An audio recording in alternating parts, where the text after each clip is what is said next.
So May 3rd is coming and Powell has the most difficult decision to make because the economy is already on the edge. Will he hike rates further or will he pause? And this is the $1 trillion question.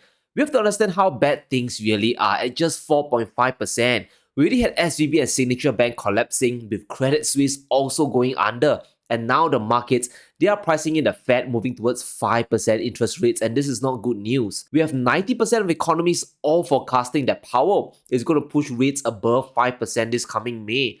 There's going to be at least a 25 basis points hike coming, and the markets, they are reacting. The 2-year Treasury yield, which reflects near-term interest rate expectations, have soared by 75 basis points. And this tells us that investors, they are moving out of shorter term bonds because rates are going to head up, let alone even think about any rate cuts. I want us to think of the economy as a game of Jenga. The Fed is taking the blocks from the base of the tower and stacking them on top. Those are the interest rate hikes. The higher the interest rate, the faster Powell can bring inflation down through demand destruction. But the higher the rates go, the base of the tower or the economy begins to destabilize. And if he isn't careful, if the base gives way, the entire economy would crumble. All it takes is one hike too many and the Jenga tower collapses. And this is where we need to revisit the Fed's door mandate once again. Because even after all the hoo-ha and all the speculation, Powell hasn't really deviated from the game plan. Remember that the Fed has two targets. They need to maintain price stability, which means keeping inflation in check. Now, that doesn't mean no inflation, it just means reaching 2% inflation, which is still very far away. And the second target is maximum employment. And as you'll quickly see, things are still looking rosy for the US economy. The superficial metrics are looking good. And this means Powell has all the excuses in the world to keep hiking because, at least to the Fed, inflation is still the big giant in the room. So expecting the Fed to pivot or even pause now is highly unlikely. Now let's sit back and look at the facts, and it's time to dissect why the market, myself included, still believes the Fed has room left to hike. Now firstly, the rate of inflation is still too high, and no, I'm not talking about the CPI headline that apparently has collapsed down to 5%. There are a lot of hedonic adjustments done that make it look much lower than reality. I'm talking about the sticky price CPI, which is still at 6.6%. And that is the rate of inflation for a basket of items that change prices very slowly. Now, the CPI rate today is still unchanged from November 2022, which is a warning to the Fed that inflation expectations have already crept in. People and businesses are starting to price in inflation more into the real world. And traditionally, to crush inflation, you need to raise interest rates above the rate of inflation. At least to the Fed, you have sticky inflation at 6.6%. And you have the Fed funds at 4.75%. There's still a lot of allowance for hikes left to bring rates above inflation. So another 1 or 2 more hikes to even 5.5% Fed funds isn't unreasonable because the state of the economy, at least on the surface, is booming, right? Now, maybe you believe this is a phony economy or the numbers aren't real. The fact still remains. The Fed, they are getting good news from all angles. Just in March alone, the US economy added 236,000 jobs, with the unemployment rate falling down to 3.5%. Sure, we can sit here and argue about if all those are genuinely good quality jobs or not, but the Fed doesn't care. They are witnessing a resilient economy with a robust labor market. There hasn't been any contraction of jobs so far. The non-farm payrolls are still positive, with the unemployment rate stabilizing. And on the surface, this looks like an economy that is still chugging along just fine. And we know the Fed is data dependent. They have said it multiple times over the past 12 months. At this point, the whole market knows the Fed is reactionary and waiting on data to make a decision. They don't have the ability to think ahead until a collapse or crisis happens. But what about the SVB crisis, Sean? Surely the Fed won't hike because it would collapse the banks, right? Now, this is where things really get dark because the Fed and the Treasury, they have worked out a bailout plan which isn't exactly a bailout for the banks, right? In other words, the banking system as a whole won't collapse. Doesn't mean that individual banks can't go under, but as a whole, the Fed is ready to save Wall Street. They're going to provide unlimited liquidity to the banks if there's an emergency. Remember that to save the banks, the Fed actually paused their QT and increased their balance sheet by almost $400 billion. That's how important the financial system is to the Fed. Let's recall the ridiculous backstop the Fed created, the infamous Bank Term Funding Program, or BFTP, is a horrible mess that reached almost $80 billion in emergency loans given to the banks. It allows banks to take their bonds, which has lost value, and then exchange them for cash at par value. No haircut necessary. But here's the crazy part of this backstop. It can last for as long as is needed to pump liquidity to the banks. It says it is till March 2024, but we all know the truth. It is an indefinite bailout window that the Fed can simply reactivate. And this is why the Fed isn't afraid of the banking crisis collapsing the entire system. There's no systemic risk because the Fed has committed itself to bailing out the banks. And this is what I call the Fed's hidden mandate, their third secret mandate. We need to keep inflation down, but if the entire financial system starts to shake, we must bail out the banks. Now, that's not to say that individual banks like SVB can't collapse, but according to Janet Yellen, deposits at even the smaller banks will be safeguarded. And this is what she said. Our intervention was necessary to protect the broader US banking system, and similar actions could be warranted if smaller institutions suffer deposit runs that pose the risk of contagion. So the economy is still strong at near 5% interest rates and the banks will be safe. But why is everyone worried about a recession if that's the case?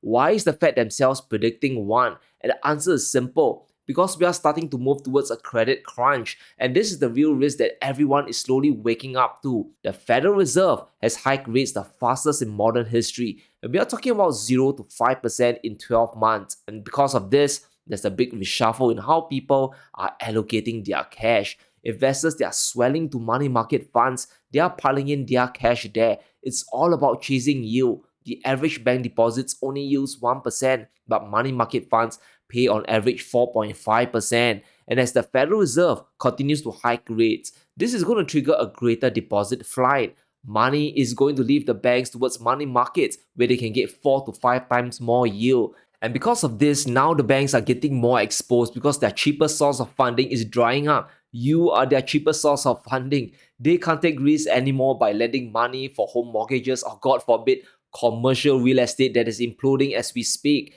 And this is a double gut punch to the banks that we need to appreciate. Deposits, they are leaving and they can't make risky loans, but at the same time, they need to make payroll while staying liquid. It is the worst case scenario for Wall Street. So where can they go? They must make money without risking their liquidity. And the only place that makes sense is either the reverse repo market or short-term bonds. And this is where things get really crazy. What we are witnessing is a massive run from the banks towards collateral-grade investments. They want investments so liquid that it either matures the next day or they can load it out immediately for cash. We just need to look at the auctions of the 4-week Treasury bill, which is one of the highest quality collaterals there are on Wall Street because it matures only in 1 month. The risk of default by the US government is small, so many places will accept the 4-week Treasury bill as collateral. They will loan you the full amount of cash with as little haircut as possible. And this is the big difference between us and Wall Street. To us, physical gold is the ultimate collateral because we value wealth preservation, but to Wall Street, it is the 4-week Treasury bill because they value liquidity. But this is how bad the rush for collateral is getting. Only 19.3% of bidders for the 4-week bill got it at the highest possible yield of 3.2%. That means over 80% of bidders overpaid for the 4-week bill. In fact, we have a portion of people buying treasuries at such a high price that the return is zero.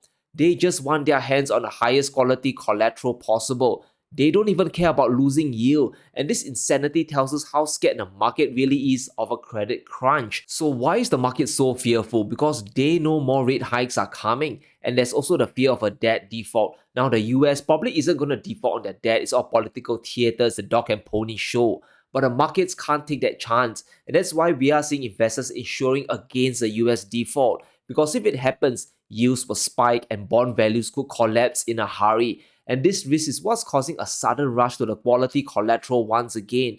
But this time, it is coming from the money market funds. And let me reveal the truth about money market funds. Now, these are funds that invest in short-term bonds that include treasuries or even corporate debt.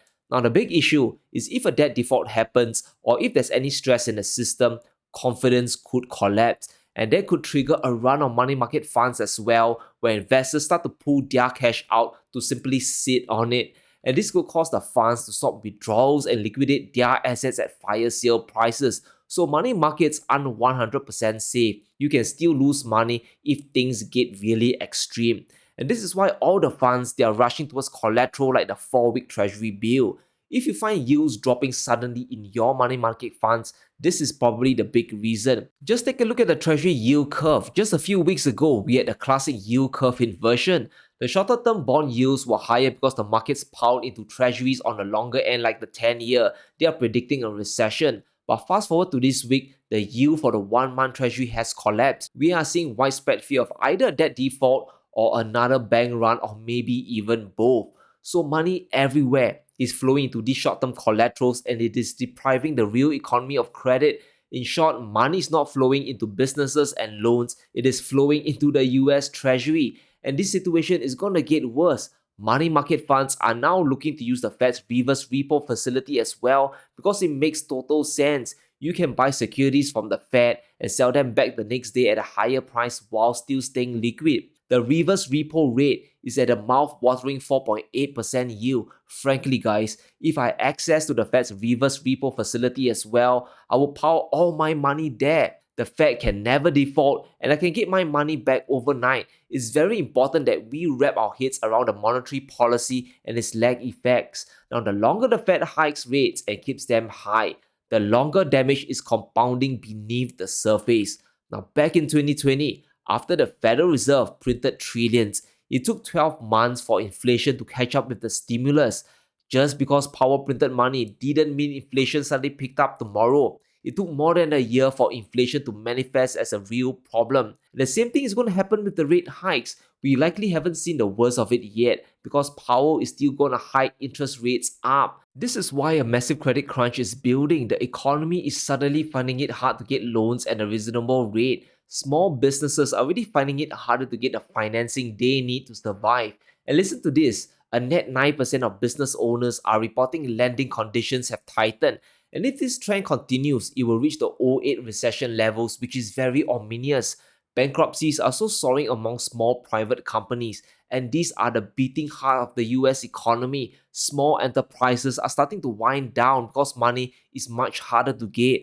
Companies' closings are already above the 2020 lockdown levels, which tells us that trouble is truly brewing. And get this, guys, according to Morgan Stanley, a credit crunch has already started.